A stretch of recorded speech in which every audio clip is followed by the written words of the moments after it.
మన గర్భసంచిలో గడ్డలు. సో ఏంటి మేడం అసలు ఈ గర్భసంచిలో గడ్డలు ఏంటి? ఎందుకు వస్తాయి అసలు? ఈ ఫైబ్రాయిడ్స్ అన్నవి గర్భసంచి సో ఫైబ్రాయిడ్స్ ఉన్నాయి ఈమెకి అని అనుమానించడానికి ఎక్స్టర్నల్ కానీ ఇతర ఏమున్నాయి మేడం రీజన్స్? అన్ఫార్చునేట్గా వీళ్ళకి చూసి ఫైబ్రాయిడ్ ఉంది అని మనం యూఏఈ అనే ఒక సర్జరీ గురించి వింటున్నాము. దాని సక్సెస్ రేట్ ఎలా ఉంది? ఇది కూడా యూట్రైన్ ఆర్టరీ ఎంబోలైజేషన్ అంటారు సార్. దాని సక్సెస్ రేట్ చాలా మంది దాని డౌట్ ఏంటంటే ఈ ఫైబ్రాయిడ్స్ ఉంటే సంతానం రాదేమో. పెళ్లి కాకముందు అంటే చిన్నప్పటి నుంచి ఏమన్నా లైఫ్ స్టైల్ చేంజెస్ కానీ ఏమన్నా తప్పకుండా లైఫ్ స్టైల్ చేంజెస్ డెఫినెట్గా ఇంపాక్ట్ అవుతాయి సార్.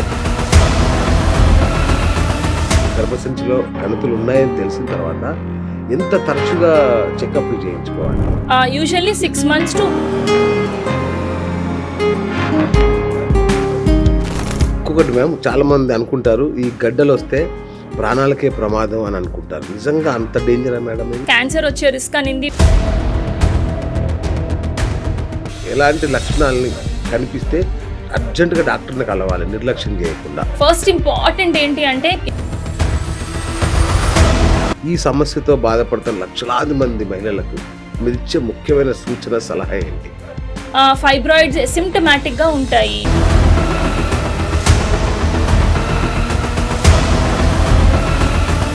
ఇంత బాగా చెప్పారంటే ఇంకా ఫైబ్రాయిడ్ సంబంధించి ఒక పుస్తకం మొత్తం చదివినట్టుంది నాకైతే.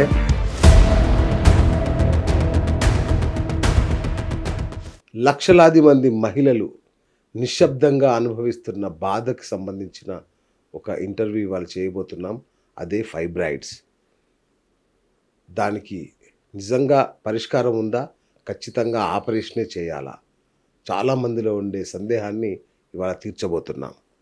Hi viewers, welcome to BS talk show. నేను మీ బుర్రా శ్రీనివాస్.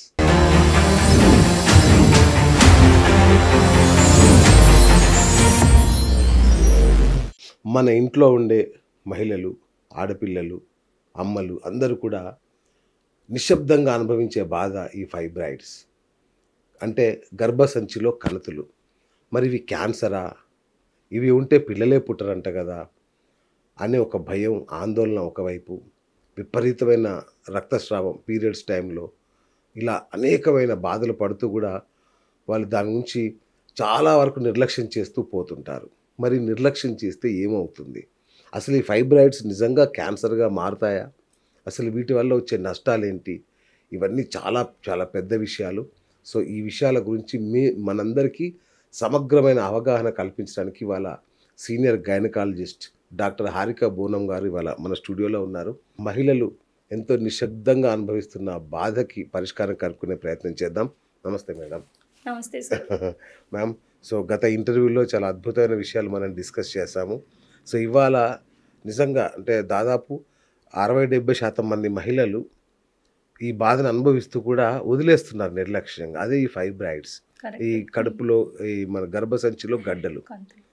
సో ఏంటి మేడం అసలు ఈ గర్భసంచిలో గడ్డలు ఏంటి? ఎందుకు వస్తాయి అసలు ఇవి?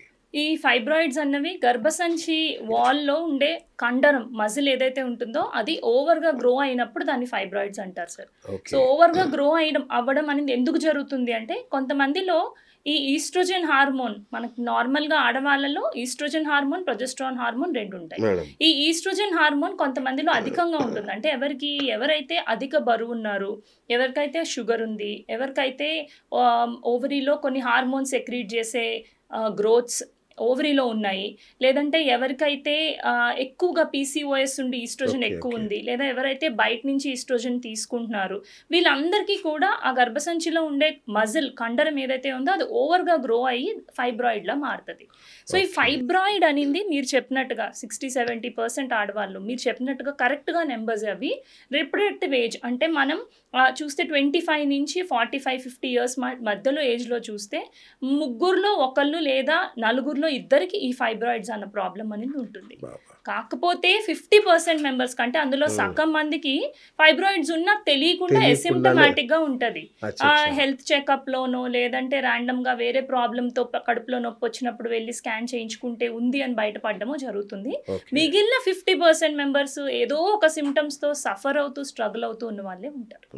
మ్యామ్ ఇప్పుడు ఈ లైఫ్ స్టైల్ ఇష్యూస్ వల్లనేనా, అంటే లైఫ్ స్టైల్ ప్రాబ్లమ్స్ వల్లనే ఈ ఫైబ్రాయిడ్స్ వస్తాయి, ఇంకా వేరే రీజన్స్ ఏమైనా ఉంటాయా? మనం అనుకున్నట్టు హార్మోన్ రీజన్ అనేది first important reason.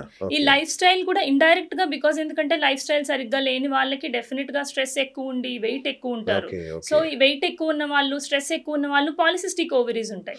Polycystic ovaries ఉన్న వాళ్ళకి ఈస్ట్రోజన్ అధికంగా ఉంటుంది. ఈస్ట్రోజన్ అధికంగా ఎక్కువ ఉన్న వాళ్ళకి ఫైబ్రాయిడ్ వచ్చే టెండెన్సీ ఉంటుంది. ఫ్యామిలీస్ లో కూడా కొంతవరకు రన్ అయ్యే ఛాన్సెస్ ఉంటాయి. బట్ దీంట్లో కొంచెం ఎవిడెన్స్ లో కాంట్రవర్సీ ఉంది, ఉంటుందా లేదా అని. బట్ మోస్ట్లీ బినైనే ఉంటాయి సార్. బినైన్ అంటే క్యాన్సర్ కి సంబంధించిన కణితులు అయితే కావు. మనకి 1000 మందిలో చూస్తే ఒక 3-4 క్యాన్సర్ గా మారే chance over a period of long time, అంటే ఒక 5-10 ఏళ్ళకి క్యాన్సర్ గా మారే ఛాన్స్. ఫైబ్రాయిడ్ ని లియోమయోమా అంటారు, క్యాన్సర్ గా మారితే లియోమయో సార్కోమా అంటారు. బట్ ఛాన్సెస్ చాలా చాలా తక్కువ ఉంటుంది. దీనిలో రకరకాలు ఉంటాయి మ్యామ్, ఒకటే రకంగా ఉంటాయి? దీంట్లో చాలా డిఫరెంట్ టైప్స్ ఉంటాయి సార్. అంటే వాటిలో లొకేషన్ బట్టి ఉంటుంది. గర్భసంచి లైనింగ్ లో ఉంటే దాన్ని సబ్మ్యూకోజల్ ఫైబ్రాయిడ్ అంటాం. గర్భసంచి వాల్ లో ఉంటే ఇంట్రామ్యూరల్ అంటాం. పైన పొర మీద ఉంటే సబ్సీరోజల్ అంటాం. గర్భసంచి ద్వారం మీద కూడా కొన్ని ఉంటాయి, వాటిని మనం సర్వైకల్ ఫైబ్రాయిడ్స్ అంటాం.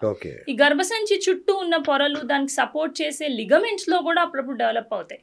సో వన్ బ్రాడ్ లిగమెంట్, అలా డిఫరెంట్ లిగమెంట్స్ లో కూడా ఈ ఫైబ్రాయిడ్స్ అనేవి రావచ్చు. డిపెండింగ్ అపాన్ ద ప్లేస్ ఆ సిమ్టమ్స్ అనేవి వేరీ అవుతా ఉంటాయి. మన గర్భసంచిలో అన్నిటికన్నా చాలా సెన్సిటివ్ పార్ట్ ఏంటంటే లోపల లైనింగ్. మనకి ప్రతి నెల పీరియడ్ టైంలో ఆడవాళ్ళకి ఏదైతే షెడ్ అవుతుందో అది లోపల లైనింగ్. యాక్చువల్లీ ఆ లోపల లైనింగ్ లో కెపాసిటీ ఎంత అంటే 3 cc, అంటే చిన్న సిరెంజ్ లో హాఫ్ కెపాసిటీ ఉంటుంది. ఆ లైనింగ్ ఫామ్ అయ్యి పీరియడ్ ఫామ్ అయ్యి వస్తూ ఉండేది ఆ ప్లేస్ లోనే చిన్న ఫైబ్రాయిడ్ వచ్చిన, అంటే 2-3 mm సైజ్ ఫైబ్రాయిడ్ వచ్చిన గర్భసంచి లైనింగ్ లో దానికి చాలా సిమ్టమ్స్ తో ప్రెసెంట్ అవుతారు. అధికంగా బ్లీడింగ్, ఆ పీరియడ్ టైంలో ఈ బ్లడ్ తో పాటు ఫైబ్రాయిడ్ ని కూడా బయటకు పుష్ చేయాలని గర్భసంచి కాంట్రాక్షన్స్ వస్తూ ఉంటాయి. అంటే అది ఇలా కొట్టుకుంటా ఉంటుంది స్పాసం. ఆ టైంలో ఫైబ్రాయిడ్ కూడా బయటకు వెళ్ళిపోవడం కోసం అని ఇంకా పెయిన్ ఎక్కువ ఉంటుంది. సో లైనింగ్ లో ఉండే ఫైబ్రాయిడ్స్ చాలా సిమ్టమాటిక్, ఎక్కువ ప్రాబ్లమ్స్ క్లాస్ చేసేవారు. అవి అన్నిటికన్నా ఎక్కువ ప్రాబ్లమాటిక్ కూడా అవే. ఆ ఫైబ్రాయిడ్స్ ఉన్నప్పుడు తీయడం కూడా కష్టం, లోపల కెమెరా వేసి తీయడం లాంటివి చేస్తాం. ఇది కాకుండా వాల్ లో వచ్చే ఫైబ్రాయిడ్స్ ఉంటాయి. మోస్ట్ కామన్ గా చూసేది వాల్ లో వచ్చే ఫైబ్రాయిడ్స్. మల్టిపుల్ వస్తాయి. వాల్ అంటే గర్భసంచి కండరంలో వచ్చే ఫైబ్రాయిడ్స్. అవి చాలా ఉంటాయి యూజువల్ గా, కానీ అవి ఒక సైజ్ వచ్చే వరకు సిమ్టమ్స్ ఉండవు అందరికి. కొంతమందికి 10 సెంటీమీటర్లు వచ్చినా సిమ్టమ్ రాకుండా ఉంటుంది. కొంతమందికి 2-3 సెంటీమీటర్స్ కే సిమ్టమ్స్ వచ్చేస్తుంది. అలా డిఫరెంట్ 2-3 సెంటీమీటర్స్ ఉంటాయి. కొంతమందికి 10 సెంటీమీటర్లు, గర్భసంచి 7 సెంటీమీటర్సే ఉంటుంది, కానీ ఫైబ్రాయిడ్ 10, 15, 20 సెంటీమీటర్లు కూడా అవ్వచ్చు. కొంతమందికి పైన పొరలో ఉంటాయి, బయట పొర అంటే గర్భసంచి మీద ఉండే కవరింగ్ అంతే. మనం డ్రెస్ ఎట్లా వేసుకుంటాం అట్లా గర్భసంచి మీద కవరింగ్. సో దాంట్లో ఉండే ఫైబ్రాయిడ్స్ 99% అసిమ్టమాటిక్, అంటే ఎటువంటి సిమ్టమ్స్ లేకుండా పొట్టలో పేగుల చుట్టూ ఉన్న ప్లేస్ లో ఏదైతే ఉందో ఆ ప్లేస్ లో గ్రో అవుతూ సైలెంట్ గా ఉంటాయి. అండ్ ఈ సర్విక్స్ అని గర్భసంచి ద్వారంలో ఫైబ్రాయిడ్స్ అని చెప్పాను. ఆ ద్వారంలో కానీ ఫైబ్రాయిడ్స్ వస్తే సిమ్టమ్ కన్నా ముఖ్యం ఆ ఫైబ్రాయిడ్ తీయడం చాలా కష్టంగా ఉంటుంది. బికాస్ గర్భసంచి ద్వారం చుట్టూ చాలా కీలకమైన ఆర్గన్స్ ఉంటాయి. అంటే మన యూరిన్ సంబంధించిన బ్యాగ్ ఉంటుంది, దగ్గరలో యూరెటర్స్ అని ఉంటాయి, కిడ్నీ నుంచి యూరిన్ బ్లాడర్ కనెక్ట్ చేసే పైప్స్ ఉంటాయి, వెనకాల ఇంటెస్టైన్స్ ఉంటాయి. సో అక్కడ గర్భసంచికి వెళ్ళే బ్లడ్ సప్లై ఉంటుంది. సో ఆ గర్భసంచి ద్వారం చుట్టూ ఉన్న ఫైబ్రాయిడ్స్ అయితే తొలగించడం చాలా కష్టం. ఓకే. సో మ్యామ్ ఎంత సైజ్ ఉంటే ఇవి డేంజర్ అనేది ఆపరేషన్ చేయాలనే ఏమైనా ఉంటుందా? యూజువల్ గా 5 సెంటీమీటర్స్ కన్నా తక్కువ ఫైబ్రాయిడ్స్ కి అసిమ్టమాటిక్, అంటే ఎటువంటి సిమ్టమ్స్ లేనివి, లెస్ దాన్ 5 సెంటీమీటర్స్ ఉన్న వాటికి 5 అంటే ఆల్మోస్ట్ ఇంత ఉంటుంది. 5 అండ్ అంతకన్నా తక్కువ ఉండి అసిమ్టమాటిక్ ఉన్న వాళ్ళకి, అంటే ఎటువంటి సిమ్టమ్స్ లేని వాళ్ళకి, పీరియడ్ ఆగిపోయే దశ దగ్గరికి ఉన్న వాళ్ళు, అంటే మెనోపాజ్ దగ్గరలో ఉన్న వాళ్ళకి యూజువల్లీ మనం వెయిట్ అండ్ వాచ్ చెప్తాం. బికాస్ ఎందుకంటే పీరియడ్స్ ఆగిపోయాక ఈ హార్మోన్స్ అన్న ఉండవు కాబట్టి ఈ ఫైబ్రాయిడ్స్ గొడవ గెడ్డం లేదు. అని ఇంకా పెరగవు. అంటే మెల్లగా అవి ష్రింక్ అయిపోతా ఉంటాయి. సో ఫాలో అప్ ఒకటే చేసుకుంటాం. లేదు మరీ చిన్నవి 1-2 సెంటీమీటర్స్ ఉన్నాయంటే వాళ్ళకి సిమ్టమ్స్ వచ్చాక రమ్మంటాం, లేదా చిన్న చిన్న సిమ్టమ్స్ ఉంటే మెడికేషన్స్ తో ట్రై చేస్తాం. కానీ మరీ అధికంగా బ్లీడింగ్ అవుతున్నా, 5 సెంటీమీటర్స్ కన్నా పెద్దగా ఉన్నా, దానివల్ల సివియర్ పెయిన్ ఉన్నా, ప్రెగ్నెన్సీ ప్లాన్ చేసుకుంటున్నా, ఇలాంటి వాళ్ళకి, లేదా ర్యాపిడ్ గా ఫైబ్రాయిడ్స్ పెరుగుతున్నా, దాంట్లో క్యాన్సర్ వస్తుందేమో అని అనుమానం వస్తున్నా, వాటిని మాత్రం డెఫినెట్ గా తొలగించాలని చెప్తాం. Right ma'am. సరే, అందరూ ఉన్నాయో లేదో కూడా తెలియదు అంటున్నారు కదా. సో ఫైబ్రాయిడ్స్ ఉన్నాయి ఈమెకి అని అనుమానించడానికి ఎక్స్టర్నల్ కానీ ఇతర ఏ ఉన్నాయి మేడం రీజన్స్? అన్ఫార్చునేట్ గా వీళ్ళకి చూసి ఫైబ్రాయిడ్ ఉంది అని మనం గెస్ చేయలేం. ఫస్ట్ ఇంపార్టెంట్ థింగ్ పీరియడ్సే. పీరియడ్ లో హెవీ బ్లీడింగ్ వస్తుంది లేదా పీరియడ్ లో పెయిన్ బాగా వస్తుంది అంటే ఫైబ్రాయిడ్ ఉంది అన్న ఛాన్స్ ఎక్కువ ఉంటుంది. అది కూడా ముందు పీరియడ్స్ నార్మల్ గా ఉండి, పెద్ద మనిషి అయినప్పుడు అంతా కొన్నేళ్ళు పెళ్ళయి పిల్లలు పుట్టే వరకు నార్మల్ గా ఉండి, లాస్ట్ 1 year నుంచి, లాస్ట్ 2 years నుంచి ఇట్లా అవుతుంది మేడం, ఈ పీరియడ్ లో మేము చేంజ్ అబ్జర్వ్ చేసాము అంటే ఐదర్ ఫైబ్రాయిడ్ లేదా లైనింగ్ లో పాలిప్ అని మనం సస్పెక్ట్ చేస్తాం. కానీ చూసి మనిషిని దాన్ని బట్టి అయితే చెప్పలేం. సెకండ్ ఏంటి ఉండొచ్చు అంటే కొంతమంది పొట్ట ఫాస్ట్ గా పెరుగుతుంది మేడం అని వస్తూ ఉంటారు. చాలా సన్నగా ఉంటాం మేము మామూలుగా, కానీ పొట్ట మాత్రం ఫాస్ట్ గా పెరుగుతుంది. ఎటువంటి సిమ్టమ్స్ ఉండవు, పొట్ట మేము చూసినప్పుడు అప్పుడు మనకి గడ్డ తెలుస్తుంది గర్భసంచిలో. సో ఈ 2 సిచ్యువేషన్స్ లో మాత్రం ఫైబ్రాయిడ్స్ ఉన్నాయని గెస్ చేయొచ్చు. బట్ మిగిలిన వాళ్ళకి మాత్రం సిమ్టమ్స్ లేని వాళ్ళకి మాత్రం ఏదో ఒక రీజన్ కోసం స్కాన్ చేస్తే తప్ప మనం ఫైబ్రాయిడ్స్ ని గుర్తించలేం. Okay, right ma'am. సో మేజర్గా పీరియడ్స్ టైంలో బ్లడ్ రావడం ద్వారానే తెలుస్తుందని చెప్పారు మేజర్గా.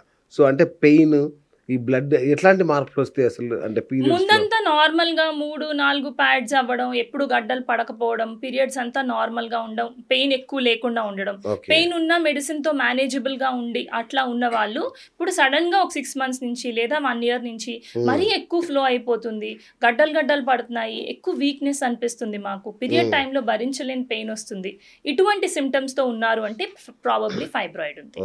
ఇదే గర్భసంచి ద్వారం మీద ఫైబ్రాయిడ్ కూడా ఉంటుంది కొంతమంది. ఆ ద్వారం మీద ఉన్న వాళ్ళకైతే పీరియడ్స్ కి మధ్యలో ఇర్రెగ్యులర్ గా బ్లీడింగ్ అవ్వడం, తర్వాత భర్తతో కలిసాక బ్లీడింగ్ అవ్వడం, ఇటువంటి సిమ్టమ్స్, తెల్ల బట్ట ఎక్కువ అవడం లాంటివి కూడా కొంచెం ప్రెసెంట్ అవ్వచ్చు ద్వారం మీద ఫైబ్రాయిడ్ ఉన్న వాళ్ళకైతే.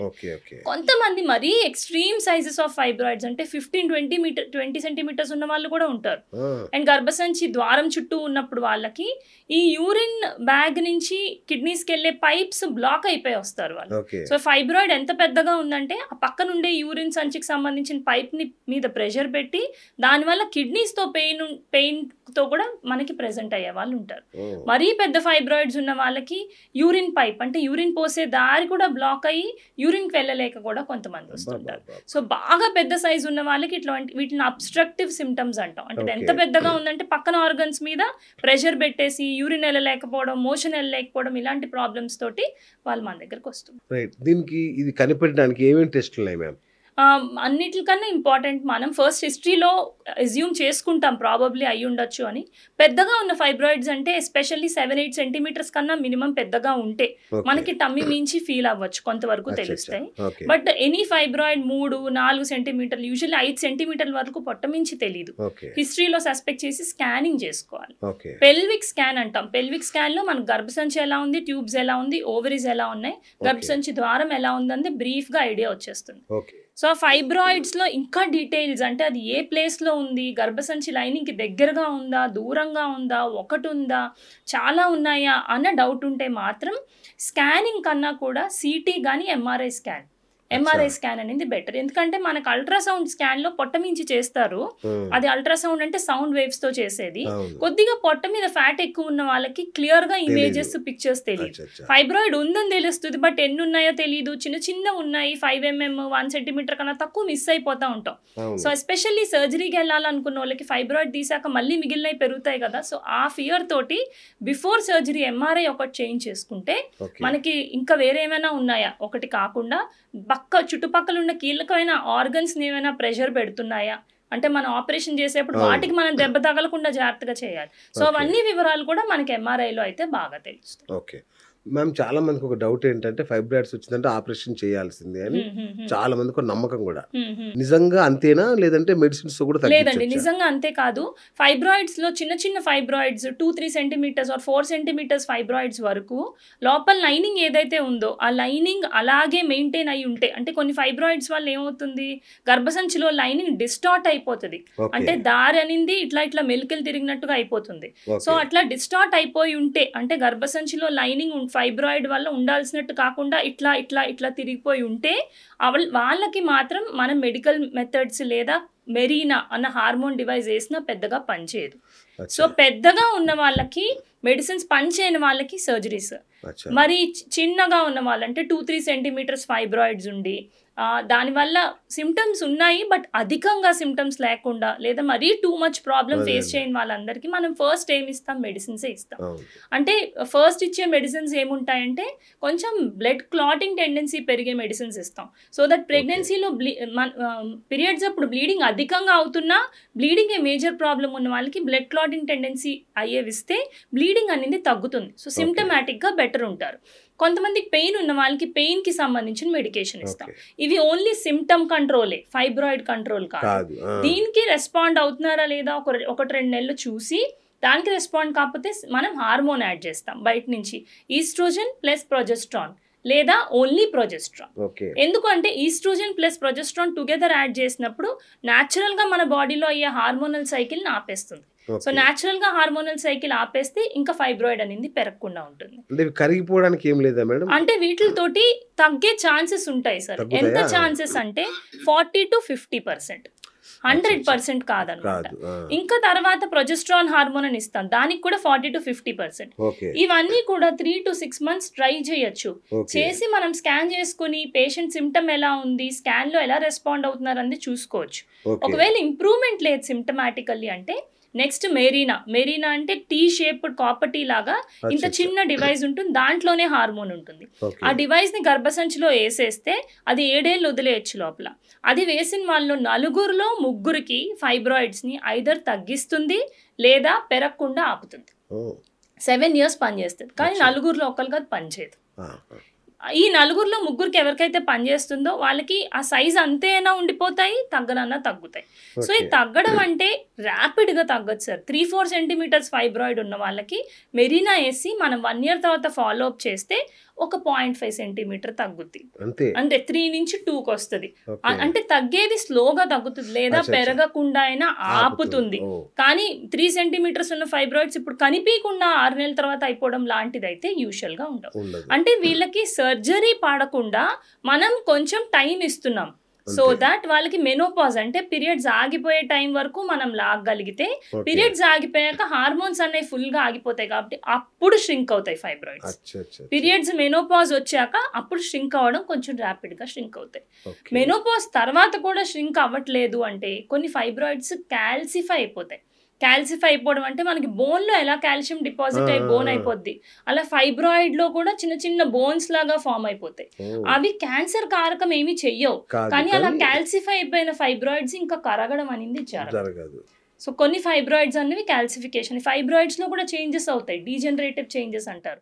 కొన్ని ఫ్యాట్ లాగా మారుతాయి, కొన్ని కాల్షియం డిపాజిట్ అయ్యి క్యాల్సిఫై అవుతాయి. సో డిపెండింగ్ అపాన్ అవి ఎలా ఉన్నాయన్న బట్టి సైజ్ ఎక్కువ పెరగకుండా ఉంటుంది లేదా కొంచెం 50% వరకు తగ్గచ్చు, కానీ ఫుల్ గా కరిగిపోవడం యూజువల్లీ ఛాన్సెస్ తక్కువ. యుఏఈ అనే ఒక సర్జరీ గురించి వింటున్నాము, దాని సక్సెస్ రేట్ ఎలా ఉంది మ్యామ్? ఇది కూడా యూట్రైన్ ఆర్టరీ ఎంబోలైజేషన్ అంటారు సార్. దాని సక్సెస్ రేట్ కూడా 40-50 or 60% వరకు ఉంటుంది. రఫ్లీ 50% అనొచ్చు. కానీ దీంట్లో కూడా మళ్ళీ ప్రోస్ అండ్ కాన్స్ రెండు ఉన్నాయి. అడ్వాంటేజ్ ఏంటి అంటే దీని వల్ల మేజర్ సర్జరీ అవాయిడ్ చేయొచ్చు, సిమ్టమ్స్ కొంతమందికి ఇంప్రూవ్మెంట్ ఉంటుంది, బ్లీడింగ్ తగ్గుతుంది. మరి డిసడ్వాంటేజెస్ లేకుండా ఉండవు, ఎందుకంటే గర్భసంచికి సంబంధించిన బ్లడ్ సప్లై యూట్రైన్ ఆర్టరీ ఏదైతే ఉందో, యుఏఈ అంటే యూట్రైన్ ఆర్టరీ ఎంబోలైజేషన్. యూట్రస్ అంటే గర్భసంచి, ఆర్టరీ అంటే దానికి వెళ్ళే బ్లడ్ సప్లైని, ఎంబోలైజేషన్ అంటే ఒక చిన్న గోళీ లాంటి దాన్ని లోపలేసి ఆ బ్లడ్ సప్లైని ఆపేస్తున్నాం. మనం ఒక ట్యాప్ ఏదైతే ఉందో ఆ ట్యాప్ ని గుడ్డ కట్టి ఆపుతున్నట్టు. సో అది గర్భసంచికి వెళ్ళే ట్యాప్ను ఆపుతున్నాం. సో బ్లడ్ సప్లై ఆపితే ఏమవుతుంది, గర్భసంచితో పాటు లోపల ఫైబ్రాయిడ్స్ కూడా బ్లడ్ సప్లై ఆగుద్ది. సో ఫైబ్రాయిడ్స్ కి ఫుడ్ ఉండదు కాబట్టి అది ఇంకా పెరగదు, ఆ ఫైబ్రాయిడ్స్ మెల్లగా ష్రింక్ అవుతాయి. కొన్ని ష్రింక్ అవుతాయి. కొన్ని ఫైబ్రాయిడ్స్ ఎస్పెషల్లీ లోపల క్యావిటీకి లైనింగ్ దగ్గరలో ఉన్నవి ష్రింక్ అవ్వడంతో పాటు కొద్దిగా నెక్రోసిస్ అయిపోతాయి. నెక్రోసిస్ అంటే కుళ్ళిపోయినట్టుగా, డ్యామేజ్ అయిపోయినట్టుగా అయిపోయి ఆ ఫైబ్రాయిడ్ ఏదైతే నెక్రోసిస్ అయిందో అవి చిన్న చిన్న ముక్కల్లాగా పడడం, డిశ్చార్జ్ లాగా రావడం, అవి పడేటప్పుడు పెయిన్ రావడం. ఈ ఎంబోలైజేషన్ చేశాక ఒక 2-3 వారాలు కొద్దిగా ఫీవర్ లాంటి సిమ్టమ్స్, కడుపులో సివియర్ పెయిన్. ఎందుకంటే మనకి హార్ట్కి బ్లడ్ సప్లై తగ్గితే యాంజైనా అంటాం, హార్ట్ అటాక్ అంటాం. మరి గర్భసంచికి కూడా బ్లడ్ సప్లై మనం బయట నుంచి బ్లాక్ చేసినప్పుడు అది కూడా పెయిన్ వస్తుంది కదా. సో వాళ్ళకి ఆ పెయిన్ ఏదైతే పోస్ట్ ఎంబోలైజేషన్ సిండ్రోమ్ అంటారు దీని పేరు.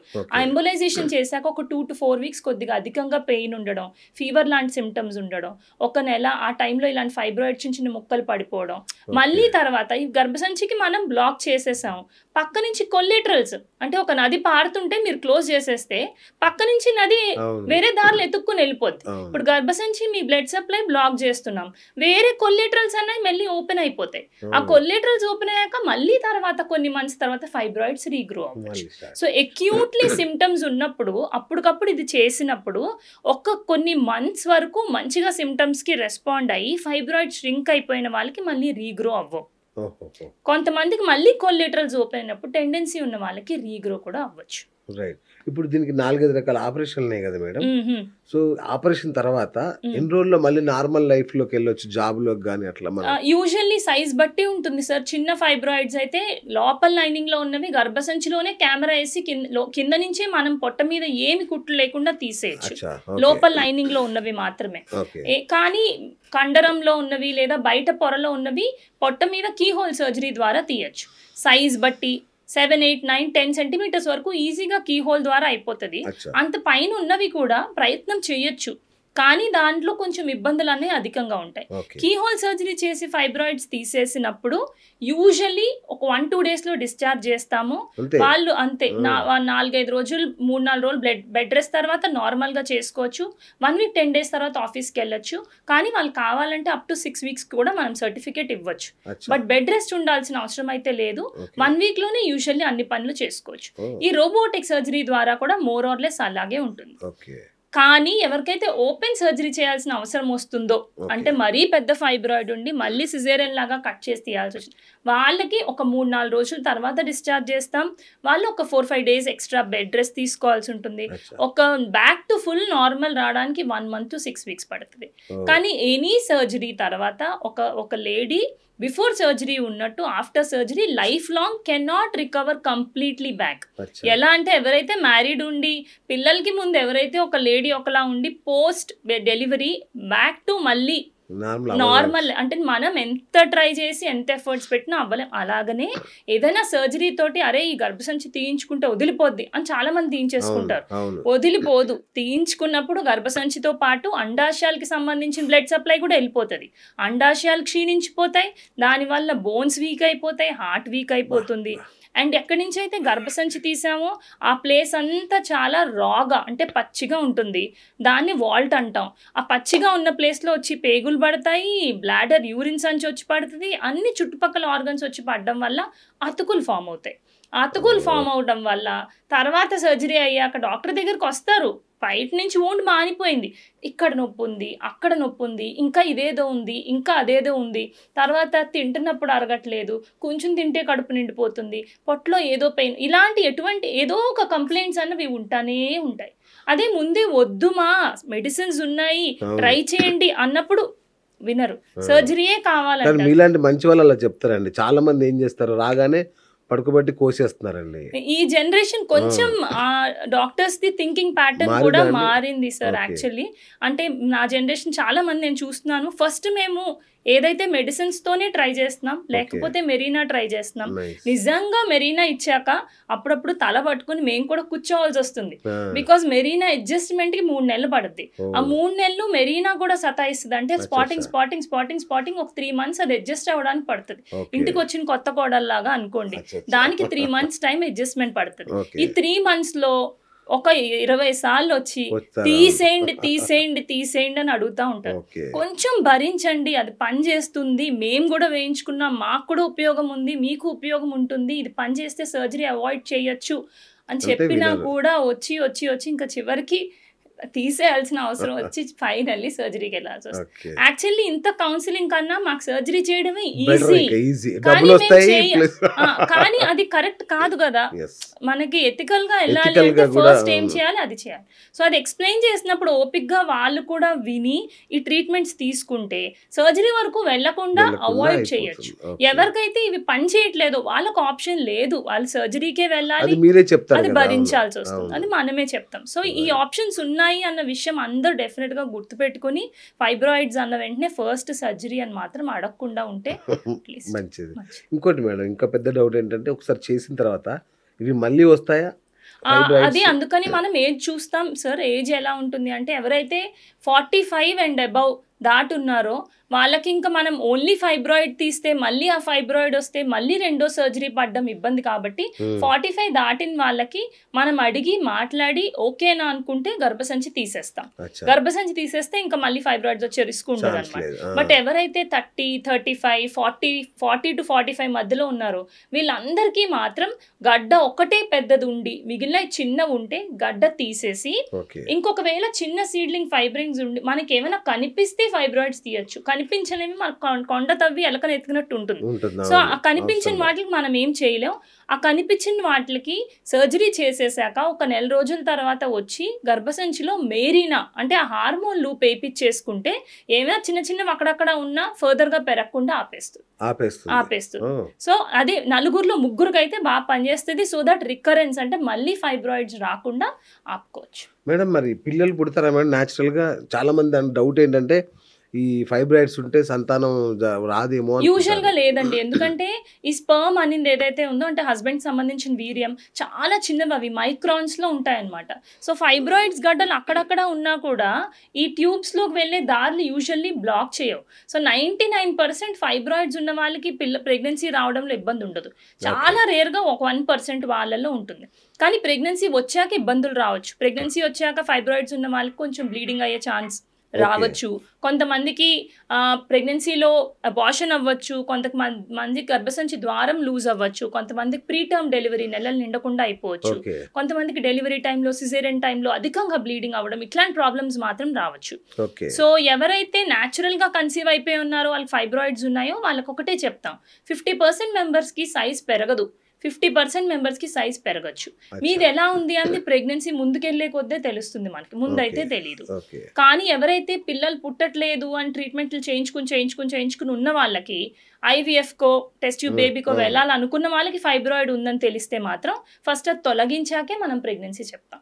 బికాస్ తొలగించకుండా ప్రెగ్నెన్సీ చెప్తే వచ్చిన ప్రెగ్నెన్సీ ఏదైనా ప్రాబ్లంలో పడినా కూడా ఇబ్బంది అవుతుంది. కాబట్టి ఫస్ట్ ఫైబ్రాయిడ్ రిమూవ్ చేయించుకుని అప్పుడు ప్రెగ్నెన్సీ ప్లాన్ చేయించుకోమని. సో మరి పెళ్లిగాని అమ్మాయిల పరిస్థితి ఏంటి మేడం? 20-25 years చిన్న పిల్లలు 2-3 సెంటీమీటర్స్ ఫైబ్రాయిడ్స్ ఉండి సిమ్టమ్స్ లేని వాళ్ళకైతే wait and watch just follow up చేస్తామండి.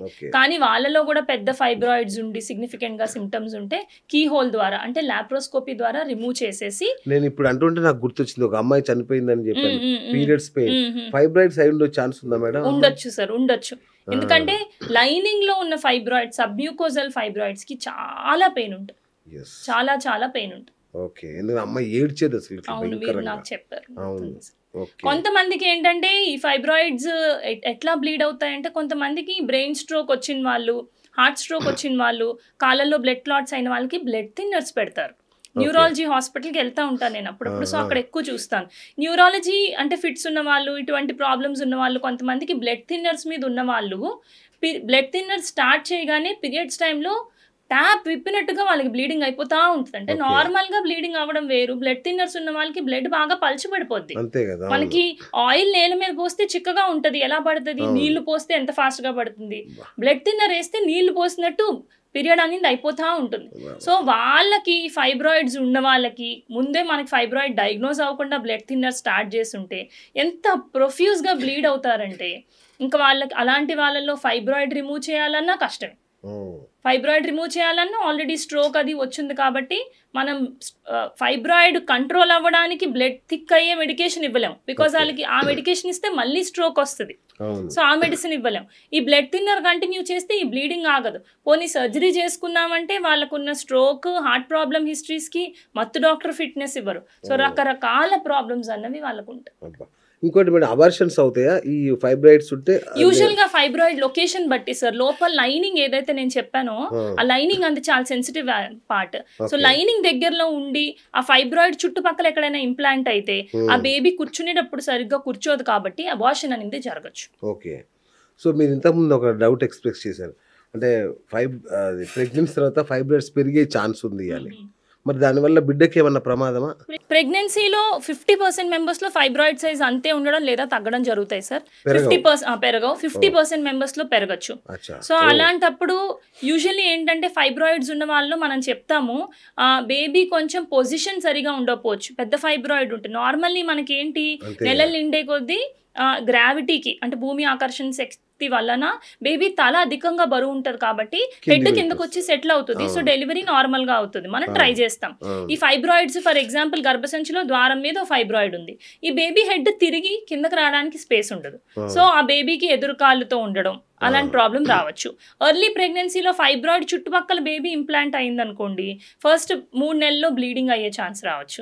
అప్పుడప్పుడు ఆ ఫైబ్రాయిడ్ వల్ల ఆ ఫైబ్రాయిడ్ లో చేంజెస్ అవుతాయి, రెడ్ డీజనరేషన్ అంటారు. అంటే ప్రెగ్నెన్సీలో గర్భసంచికి రక్తస్రావం బాగా పెరుగుతుంది, పెరిగినప్పుడు ఏమవుతుంది ఫైబ్రాయిడ్ కూడా బ్లడ్ సప్లై పెరుగుతుంది. సో ఫైబ్రాయిడ్ అనేది కొంచెం గ్రో అవుతుంది ఫాస్ట్ గా గ్రో అయినప్పుడు మధ్యలో పార్ట్ ఆఫ్ ఫైబ్రాయిడ్ ఈ నెక్రోసిస్ అంటే రెడ్ డీజనరేషన్ అంటారు, అంటే లోపల కొద్దిగా కుళ్ళిపోవడం లాగా అవుతుంది అనమాట. అలా అయినప్పుడు ప్రెగ్నెన్సీలో సివియర్ పెయిన్ తో వస్తారు. ఆ పెయిన్ ప్రెగ్నెన్సీ వల్ల వచ్చిందా ఫైబ్రాయిడ్ వల్ల వచ్చిందా తెలియదు. అడ్మిట్ చేసి ఫ్లూయిడ్స్ పెట్టి పెయిన్ కి మెడికేషన్ ఇచ్చి మెల్లగా ఫైబ్రాయిడ్ సైజ్ తగ్గి ఆ ఫైబ్రాయిడ్ నెక్ దగ్గరలో గర్భసంచి నెక్ దగ్గరలో ఉంటే ఆ ఫైబ్రాయిడ్ పెయిన్ వల్ల గర్భసంచి ఇరిటేట్ అయ్యి ద్వారం చిన్నగా అయిపోయి ప్రీటర్మే డెలివరీ అయిపోవడం, బేబీ గ్రోత్ కొంతవరకు అప్పుడప్పుడు కొంతమందిలో గ్రోత్ ఎఫెక్ట్ అవ్వడం, కొంతమందికి డెలివరీకి టైం దగ్గరలో చాలా అధికంగా బ్లీడింగ్ అవ్వడం, లోవర్ సెగ్మెంట్లో అంటే మనం సిజేరియన్ చేసేటప్పుడు కట్టిచ్చే ప్లేస్లో ఫైబ్రాయిడ్ ఉంటే కట్టించి బేబీని డెలివరీ చేసే టైంలో కూడా చాలా ప్రాబ్లమ్స్ రావడం, బేబీని సరిగ్గా డెలివరీ చేయలేకపోవడం, ఫైబ్రాయిడ్లోంచి చాలా బ్లీడింగ్ అవ్వడం, డెలివరీ అయ్యాక బ్లీడింగ్ కూడా ఆగకపోవడం, ఇటువంటి ప్రాబ్లమ్స్ అన్ని కూడా రావచ్చు. రెగ్యులర్ అంటే కంపల్సరీ ఆపరేషన్ చేసి తీయాల్సిందేనా మేడం? లేదండి, చిన్న చిన్న ఫైబ్రాయిడ్స్ ఉన్నప్పుడు నార్మల్ ట్రై చేయొచ్చు. కొంతమందికి 7-8 సెంటీమీటర్స్ ఫైబ్రాయిడ్స్ ఉన్నా కూడా అవి గర్భసంచి ద్వారం దగ్గరలో లేవు, అంటే బేబీ వచ్చే దారి దగ్గరలో లేదు, ఎక్కడో పైన ఫండస్ లో, అంటే ఫైబ్రాయిడ్ లో ఇలా డోమ్ ఉంటుంది పైన ఫండస్ అని, ఆ పైనుండి కింద ద్వారానికి మనకి అడ్డు రావట్లేదు అన్నప్పుడు తప్పకుండా నార్మల్ డెలివరీ ట్రై చేసుకోవచ్చు. ఇన్ఫాక్ట్ చెప్పాలంటే ఫైబ్రాయిడ్స్ ఉన్న వాళ్ళకి గర్భసంచి ద్వారం దగ్గరలో లేకుండా కింద కాకుండా పైన ఫైబ్రాయిడ్ ఫండస్ అంటాం దానిపైన ఉంటే వాళ్ళకి సిజేరియన్ కన్నా నార్మల్లే బెటర్ రెస్పాన్స్ ఉంటుంది. నార్మల్ అయినాకే బ్లీడింగ్ బాగా కంట్రోల్ చేయగలుగుతాం, నార్మల్ అయితేనే వాళ్ళకి లెస్ కాంప్లికేషన్స్ కూడా ఉంటాయి. ఎందుకంటే వీళ్ళకి ఫైబ్రాయిడ్ సిజేరియన్ చేసే టైంలో దారిలో వస్తే ఎంత బ్లీడింగ్ అవుతుందంటే ఆ ఫైబ్రాయిడ్ తీసేటప్పుడు వచ్చే బ్లీడింగ్ తట్టుకోలేక పేషెంట్స్కి బ్లడ్ కూడా ఎక్కించాల్సిన అవసరం వస్తుంది. కొంతమందికి ఆ ఫైబ్రాయిడ్ ని కూడా సిజేరియన్ టైంలో తొలగించాల్సిన అవసరం వస్తుంది. అలా చేసిన వాళ్ళకి 1.5-2 లీటర్స్ వరకు కూడా బ్లడ్ లాస్ అవ్వచ్చు. ఇంత భయంకరమైన ఫైబ్రాయిడ్స్ రాకుండా ఆడపిల్లలు పెళ్లి కాకముందు అంటే చిన్నప్పటి నుంచి ఏమన్నా లైఫ్ స్టైల్ చేంజెస్ కానీ ఏమన్నా తప్పకుండా లైఫ్ స్టైల్ చేంజెస్ డెఫినెట్ గా ఇంపాక్ట్ అవుతాయి సార్. ఎందుకంటే లైఫ్ స్టైల్ చేంజ్ చేస్తే పీసీఓఎస్ రాకుండా ఉంటుంది. ఫస్ట్ ఈ పీసీఓఎస్ వల్లనే మెయిన్లీ ఈస్ట్రోజన్ హార్మోన్ ఎక్కువగా ఉంటుంది. ఈస్ట్రోజన్ హార్మోన్ ఎక్కువ ఉంటేనే ఫైబ్రాయిడ్ అనేది నథింగ్ బట్ గర్భసంచిలో ఉన్న కండరం ఓవర్ గ్రో అవ్వడం అనమాట. సో అది ఓవర్ గ్రో అవ్వకుండా ఉంటుంది. డెఫినెట్ గా మీరు సన్నగా ఉంటే మీకు ఫైబ్రాయిడ్స్ రావు అని నేను చెప్పను. మీకు కొంచెం ఫెమిలియల్ టెండెన్సీ ఉన్నప్పుడు సన్నగా ఉన్న వాళ్ళకి కూడా ఫైబ్రాయిడ్స్ రావచ్చు, కానీ అట్లీస్ట్ మనం కొంతవరకు కంట్రోల్ చేయొచ్చు. ఎగ్జాంపుల్ ఏంటంటే ఇప్పుడు లంగ్ క్యాన్సర్ ఉన్న వాళ్ళకి స్మోక్ చేయకుండా ఉంటే మీరు లంగ్ క్యాన్సర్ కి కొంతవరకు దూరంగా ఉండొచ్చు అని చెప్పగలుగుతాం. కానీ స్మోకింగ్ కాకుండా వేరే రిస్క్ ఫ్యాక్టర్స్ కూడా ఉంటాయి కదా, ఎన్విరాన్మెంట్ పొల్యూషన్ ఫ్యాక్టర్స్ ఉన్నాయి కొంతమందికి ఫ్యామిలీలో. అలాగే మీరు చేయగలిగింది ఏంటంటే మీ వెయిట్ మెయింటైన్ చేసి లైఫ్ స్టైల్ హెల్దీగా ఉంచుకుని స్ట్రెస్ కంట్రోల్ చేసుకుని పీసీఓఎస్ రాకుండా మెయింటైన్ చేసుకోగలిగితే దానివల్ల తద్వారా వచ్చే ఫైబ్రాయిడ్స్ ని అట్లీస్ట్ అవాయిడ్ చేయగలుగుతాం. ఫుడ్ హ్యాబిట్స్ ఏమన్నా మార్చొచ్చా? ఫుడ్ హ్యాబిట్స్ కూడా మళ్ళీ జంక్ అవి తింటే ఆబ్వియస్ గా హార్మోనల్ ఇంబ్యాలెన్స్ వస్తుంది. హార్మోనల్ ఇంబ్యాలెన్స్ వస్తే పీసీఓఎస్ వస్తుంది. పీసీఓఎస్ వచ్చిన వాళ్ళకి ఈస్ట్రోజన్ ఎక్కువ ఉంటుంది. ఈస్ట్రోజన్ ఎక్కువ ఉన్న వాళ్ళకి ఫైబ్రాయిడ్ వచ్చే టెండెన్సీ ఉంటుంది. అయితే ఫుడ్ విషయంలో కూడా చాలా జాగ్రత్తగా ఉండాలి. అసలు ఫుడ్ విషయంలో జాగ్రత్తగా ఉంటే ఆడవాళ్ళలో 70-80% ప్రాబ్లమ్స్ ఉండవు సార్. ఫైబ్రాయిడ్స్ అన్నవి రావు, ప్రెగ్నెన్సీలో యూజువల్లీ ఇబ్బందులు ఉండవు, పీరియడ్స్ కి సంబంధించిన ప్రాబ్లమ్స్ కంట్రోల్ చేసుకోవచ్చు, మెనోపాజ్ హ్యాపీగా హ్యాపీగా మెనోపాజ్లోకి వెళ్ళొచ్చు, యూరిన్ లీక్ లాంటి ప్రాబ్లమ్స్ రావు. 70 to 80% ప్రాబ్లమ్స్ ఆడవాళ్ళు వెయిట్ వల్లనే మేనేజ్ చేసుకోవచ్చు. బట్ అన్ఫార్చునేట్లీ పెళ్లి టైంలో ఉన్న వెయిట్ డెలివరీ టైంకి ఉండరు, డెలివరీ టైంలో ఉన్న వెయిట్ తర్వాత ఉండరు, పెరుగుతూనే ఉంటారు. కానీ వెయిట్ అనేది ఒక పెద్ద ఛాలెంజ్ అయింది. మ్యామ్ ఒకసారి ఫైబ్రాయిడ్స్ వచ్చాయి, కడుపులో అది గర్భసంచిలో కణుతులు ఉన్నాయని తెలిసిన తర్వాత ఎంత తరచుగా చెకప్ చేయించుకోవాలి? యూజువల్లీ 6 months to 1 yearకి ఒకసారి స్కాన్ చెప్తాం సార్. 6 నెలల లేదా 1 yearకి. మరీ చిన్న ఫైబ్రాయిడ్స్ ఉంటాయి అంటే జస్ట్ 1 centimeter అలా ఉంది అంటే ఒక సంవత్సరం తర్వాత రిపీట్ చేసుకున్నా చాలంటాం. కానీ ఒకవేళ 3-4 centimeters అలా ఫైబ్రాయిడ్ ఉంది అనుకోండి, మెడికేషన్ అది ఇచ్చున్నప్పుడు 3 to 6 monthsకే మనం ఫాలో అప్ చెప్పచ్చు. Depending upon the patient symptoms ఆ ఫాలో అప్ అనేది ఉంటుంది. సో 6 months to 1 year రఫ్లీ అని చెప్పచ్చు. ఓకే. ఇంకొకటి మ్యామ్, చాలా మంది అనుకుంటారు ఈ గడ్డలు వస్తే ప్రాణాలకే ప్రమాదం అని అనుకుంటారు. నిజంగా అంత డేంజరా మేడం? చాలా రేర్ సార్. ఆ క్యాన్సర్ వచ్చే రిస్క్ అనేది 1000లో 3-4 కాబట్టి వాళ్ళకి మాత్రమే అంత హై రిస్క్ ఉంటుంది. ఎవరికైతే ర్యాపిడ్లీ గ్రోయింగ్ ఫైబ్రాయిడ్స్ అంటే ముందు స్కాన్ చేసినప్పుడు ఒక సంవత్సరం ముందు 2-3 centimeters ఉండి ఇప్పుడు రిపీట్ చేసినప్పుడు 10 centimeters అలా అయిపోయి, లేదా ఆ ఫైబ్రాయిడ్తో పాటు అధికంగా వెయిట్ లాస్ అవ్వడం, ఆకలి అయిపోవడం, క్యాన్సర్ సంబంధించిన లక్షణాలు అవి ఉండి దాంట్లో క్యాన్సర్ గ్రో అవుతున్న వాళ్ళకి మాత్రమే అది మేజర్లీ లైఫ్ రిస్క్. లేకపోతే యూజువల్లీ అది లైఫ్ రిస్క్ ఏం కాదు, బట్ డెఫినెట్లీ మార్బిడిటీ అంటే సఫరింగ్ అయితే ఉంటుంది దానివల్ల. బట్ లైఫ్ రిస్క్ తీయించుకోవడం లేదా ట్రీట్మెంట్ తీసుకోవడం అనేది చాలా ఇంపార్టెంట్. రైట్ మ్యామ్, ఇక అసలైన విషయం, ఎంత ఖర్చు అవుతుంది? ప్రైవేట్ హాస్పిటల్కి వెళ్తే ఎంత అవుతుంది? గవర్నమెంట్ హాస్పిటల్లో అయితే చేయించుకోవచ్చా? అంటే డెఫినెట్గా చేయించుకోవచ్చు సార్. గవర్నమెంట్ హాస్పిటల్లో కూడా చాలా మంచి స్టాఫ్ ఉంటారు. మేమంతా గవర్నమెంట్లో చదువుకుని ట్రైనింగ్ అయ్యి వచ్చిన వాళ్ళం. సో డెఫినెట్గా మంచి స్టాఫ్ ఉంటారు, కానీ కొంచెం స్లో ఉంటాయి గవర్నమెంట్ హాస్పిటల్లో. సో ఆ స్లో వద్దు అనుకున్న వాళ్ళు మాత్రం అండ్ ఎఫర్ట్ చేసుకోగలిగే వాళ్ళు కార్పొరేట్ హాస్పిటల్స్కి వస్తారు. కార్పొరేట్ హాస్పిటల్స్లో ఫైబ్రాయిడ్ సర్జరీస్ వచ్చి ఓపెన్ సర్జరీస్, లాప్రోస్కోపిక్ సర్జరీస్కి డిఫరెంట్ కాస్ట్ ఉంటుంది. ఓపెన్ సర్జరీస్ రఫ్లీ 1 to 1.5 lakh వరకు ఉంటే, laparoscopic surgeries 2 to 3 lakhs, 3.5 lakhs వరకు కూడా ఉంటుంది. రోబోటిక్ సర్జరీస్ చూస్తే 3 to 5 lakhs వరకు కూడా ఉంటాయి. సో ఇందులో ఇన్సూరెన్స్ కూడా యాక్చువల్లీ కవర్ అవుతుంది. చాలా మందికి నిజంగా ఫైబ్రాయిడ్స్ ఉండి మీకు స్కాన్ రిపోర్ట్స్ ఎవిడెన్స్ ఉంటే ఇన్సూరెన్స్ ఎవరికైతే ఉందో వాళ్ళకు ఆల్మోస్ట్ 70 to 80% అనేది ఇన్సూరెన్స్లోనే కవర్ అవుతుంది. కానీ చాలా మంది ఇన్సూరెన్స్ తీసుకోరు, మిగిలిన అన్ని ఖర్చులు పెట్టుకుంటా ఉంటారు, కానీ ఇన్సూరెన్స్ అనేది నెగ్లెక్ట్ చేస్తారు. సో ఇన్సూరెన్స్ అనేది ఫోకస్ చేసుకుని తీసుకుంటే లైఫ్లో ఏదో ఒక టైంలో, ఎందుకంటే ఆడవాళ్ళకి ఒకటి డెలివరీ టైంలో ఉపయోగపడుతుంది ఇన్సూరెన్స్, 2 మెనోపాజ్ టైంలో ఉపయోగపడుతుంది, 3వది 70-80 వరకు బతికితే తర్వాత యూరిన్ లీక్ ప్రాబ్లమ్స్ అని మళ్ళీ హార్ట్ ప్రాబ్లమ్స్ అన్నీ కూడా ఉంటాయి. సో లైఫ్లో ప్రతి మనిషికి 2-3 సార్లు ఏదో ఒక మేజర్ ప్రాబ్లం ఇప్పుడున్న టైంలో, అప్పుడు జనరేషన్ లాగా లేము కాబట్టి ఎస్పెషల్లీ పోస్ట్ కోవిడ్ ఇన్సూరెన్స్ అనేది ఉంటేనే బెటర్. ఈ ఫైబ్రాయిడ్స్ ఉన్నాయి పర్వాలేదు అని అనుకున్న తర్వాత ఏమన్నా మార్చుకోవాలా లైఫ్ స్టైల్ కానీ, లేదంటే ప్రయాణాలు మానుకోవడం కానీ, లేదా స్ట్రెస్ లెవెల్స్ ఇట్లాంటి ఏమన్నా సజెషన్స్ ఉన్నాయి? ప్రయాణాలు అయితే ఏం మానక్కర్లేదు సార్. సిమ్టమ్స్ ఉన్నాయి, బ్లీడింగ్ అధికంగా ఉంది అంటే ట్రీట్మెంట్ ఏదో ఒకటి స్టార్ట్ చేసుకుని రెస్పాండ్ అయ్యి దానికి బ్లీడింగ్ తగ్గి మేనేజబుల్గా ఉంది అన్న స్టేట్ వచ్చాక అన్నీ నార్మల్గా మీ వర్క్ నార్మల్గా చేసుకోవచ్చు, ట్రావెలింగ్ నార్మల్గా చేసుకోవచ్చు, ఫుడ్ నార్మల్గా తినచ్చు, మెట్లు ఎక్కడం ఇలాంటివన్నీ కూడా నార్మల్గా చేసుకోవచ్చు. ఏమి మానేయాల్సిన అవసరం అయితే యాజ్ సచ్ ఏం అవసరం లేదు. రైట్. అయితే ఇంకొకటి మ్యామ్, అంటే ఈ విపరీతమైన పెయిన్ కావచ్చు, లేదంటే ఫైబ్రాయిడ్స్ ఉన్నాయనే భయం కావచ్చు, ఇవన్నీ చాలా స్ట్రెస్తో కూడుకున్న విషయాలు. సో ఎట్లా మేడం వీటిని ఎట్లా మేనేజ్ చేయడం? అంటే వీళ్ళు ఈ స్ట్రెస్ని ఎలా భరించడం, ఎట్లా జయించడం? యాక్చువల్గా ఒకటి ఫస్ట్ దీనికి సొల్యూషన్ ఉంది. డెఫినెట్గా మీ డాక్టర్ని కన్సల్ట్ చేసినప్పుడు మీ డాక్టర్ని నమ్మండి, trust and then go. So ఆవిడ ఇచ్చిన ఆప్షన్స్ క్లియర్గా చదువుకోండి. ఇప్పుడు అన్నీ మనకి గూగుల్లో ఉంది, చాట్ జీపీటీ ఉంది, ఇన్స్టాగ్రామ్ ఉన్నాయి, రీల్స్ ఉన్నాయి. సో చెప్పిన ఇన్ఫర్మేషన్ అంతా మనకి అర్థమైనాక అది తీసుకెళ్ళి మీరు చదువుకోండి. రిలయబుల్ సోర్స్ ఆఫ్ ఇన్ఫర్మేషన్ చదువుకోండి.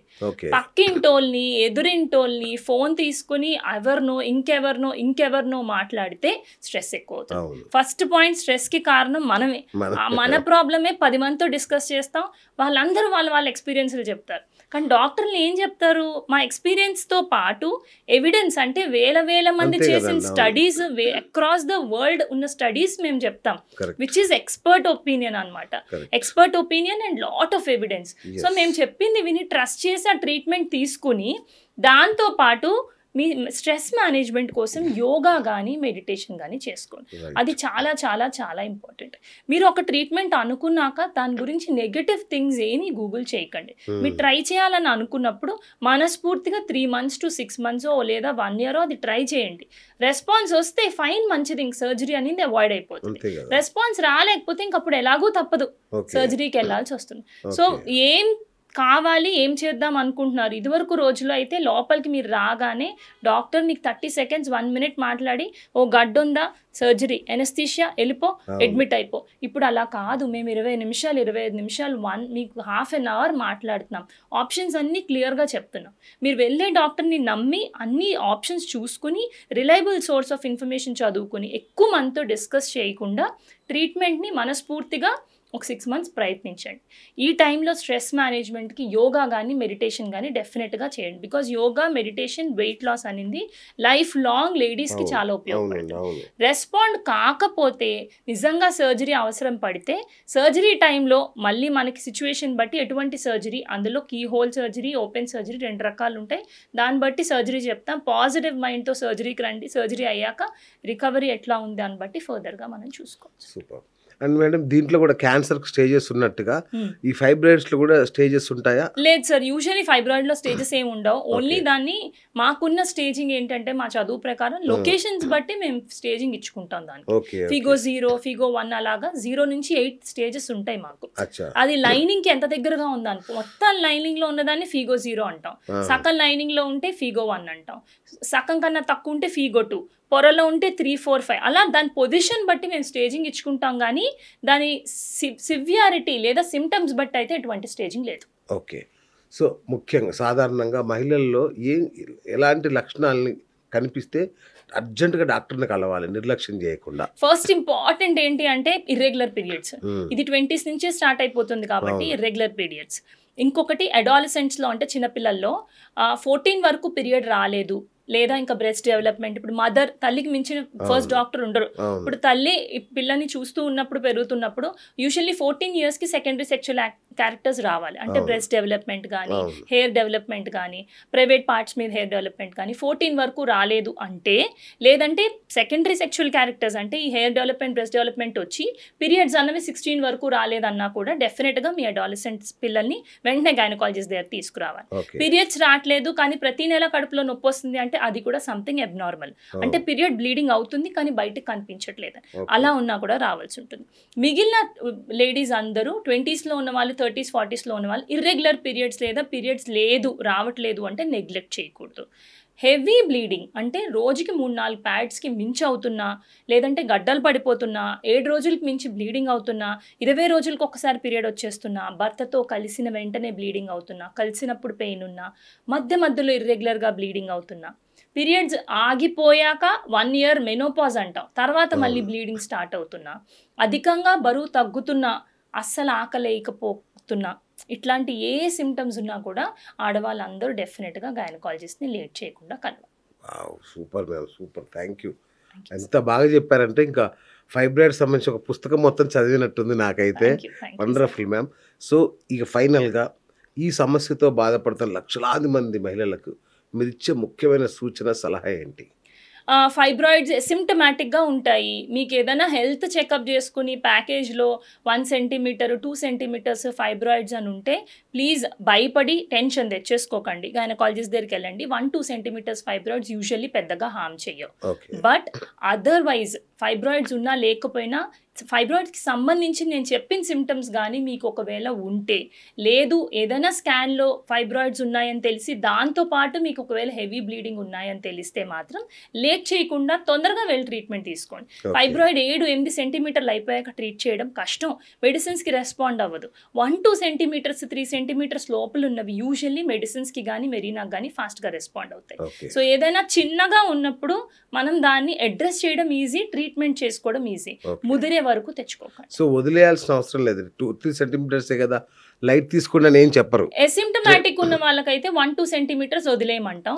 ఆ లైట్ తీసుకోండి అని కూడా మమ్మల్ని చెప్పనివ్వండి, ఆ కాల్ మమ్మల్ని తీసుకోనివ్వండి. మీరు తీసుకొచ్చి మాకు చూపించండి, మీ సిమ్టమ్స్ ఉన్నాయా లేదా అని దాన్ని బట్టి ఫాలో అప్ ఎలా చేసుకోవాలో చెప్తాం. ఫుల్ గా వదలము, ఫాలో అప్ లో ఉండాలి. ఫాస్ట్ గా పెరుగుతుందా లేదా అని మేము అసెస్ చేసుకోగలుగుతాం. మీరు 6 months తర్వాత రండి మా దగ్గరికి, మీకేం హామ్ ఉంది. రైట్. ఒకసారి కనబడింది అంటే అది ఎప్పటికైనా పెరిగే ఛాన్సెస్ ఉంటాయి. సో ఫాలో అప్ ఎంత చేసుకుంటూ శాతం ఉంటుంది మేడం? ఎంత పర్సెంటేజ్ ఉంటుంది? యూజువల్లీ 50-60% పెరిగే ఛాన్సెస్ ఉంటాయి సార్. 30-40% అంతే పెరగకుండా అట్లానే సైజ్ ఉండేవి ఉంటాయి. దానికందుకు అవే కరిగిపోయేది మాత్రం మెనోపాజ్ దగ్గరలో, అంటే పీరియడ్స్ ఆగిపోయే టైంలో పెరుగుతాయి. రిప్రొడక్టివ్ ఏజ్ లో, అంటే హార్మోన్ ఉన్న టైంలో, అంటే యుక్త వయసులో ఫైబ్రాయిడ్ సైజ్ అంతే అయినా ఉంటాయి, లేదా స్లోగా అయినా పెరుగుతాయి. యాజ్ సచ్ తగ్గే ఛాన్సెస్ మాత్రం తక్కువ.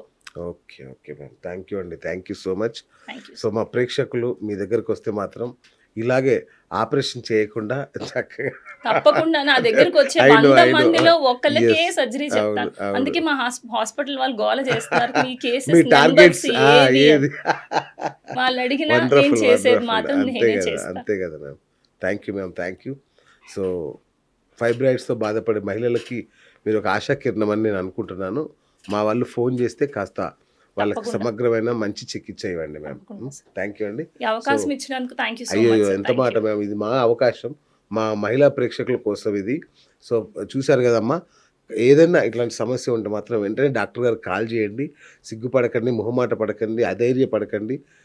పెద్ద ఖర్చు అయ్యేది ఏం కాదు. డాక్టర్ గారితో ఒక్కసారి మాట్లాడితే మీకు పోయేది ఏం లేదు. ఒకసారి మాట్లాడి కన్ఫర్మ్ చేసుకోండి. ఏముందిలే మనకు కనబడుతున్నాయి, నొప్పి వచ్చేంత వరకు వాటికి వదిలేయకండి. సో ఏదో ఒక సందర్భంలో టెస్టులు చేయించుకున్నప్పుడు ఈ ఫైబ్రాయిడ్స్ కూడా టెస్ట్ చేయించుకోండి. సో దట్ మీకు ఏమన్నా భవిష్యత్తులో రాబోయే ఏ సమస్యలు రాకుండా ఆపొచ్చు. అంతే కదా మ్యామ్? అంతే sir. So thank you ma'am, thank you అండి, thank you so much. So చూశారు కదా డాక్టర్ బోనం హారిక గారితో ఇవాళ మన ఈ యొక్క బిఎస్ టాక్ షో. నేను మీ బిఎస్ సైనింగ్ ఆఫ్.